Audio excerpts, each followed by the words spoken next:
I think most creator advice online is outdated. Not because it's bad and not because big creators are lying. I think it's because they're answering questions they don't have to deal with anymore. I've been creating content for 11 years and I'm still a small creator, which means every upload still has to fight for attention. And I think the internet has changed so much that some of the advice that worked years ago just doesn't work the same today. Think about it. I mean, honestly, how much has YouTube, Twitch, TikTok, and VTubing even changed since 5 years ago, 10 years ago? Shorts didn't matter as much. TikTok wasn't what it was today. VTubing didn't have nearly as many creators. AI wasn't helping creators make content.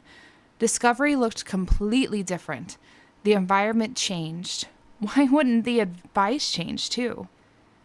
A creator with 2 million subscribers wakes up asking, how do I keep my audience engaged? A creator with 20 subscribers wakes up asking, how do I get anyone to notice I exist? Those aren't the same problem. So why do we expect the same advice to solve both? One of the most common pieces of advice is just make good content. I agree with that, but what does good mean?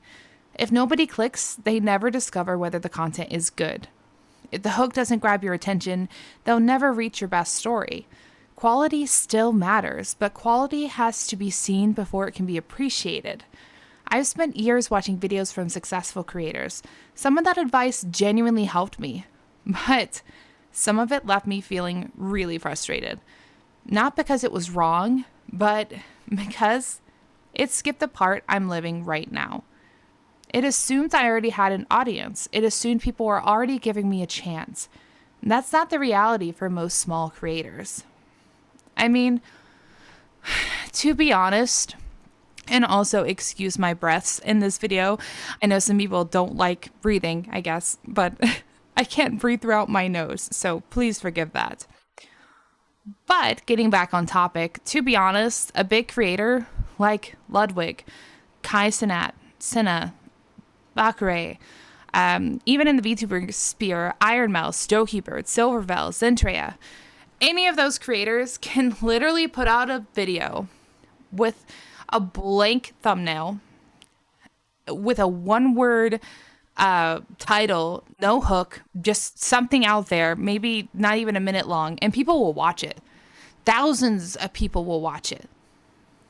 But a small creator, you don't have that benefit because you don't have that repertoire built up. So it doesn't apply the same. I mean, I've had videos that I've spent hours and hours editing to the smallest degree and they get nothing. Packaging always matters, but it's really hard in this day and age to figure out what that packaging should be.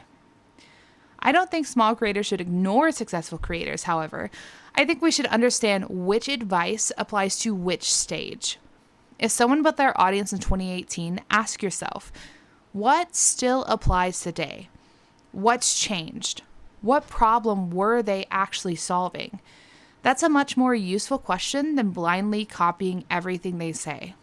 I still watch creator advice. I still take plenty of notes. But I don't treat it like a rule book anymore. I treat it like a perspective because I think the best advice for a creator in 2026 should probably come from people who are actually still trying to grow in 2026.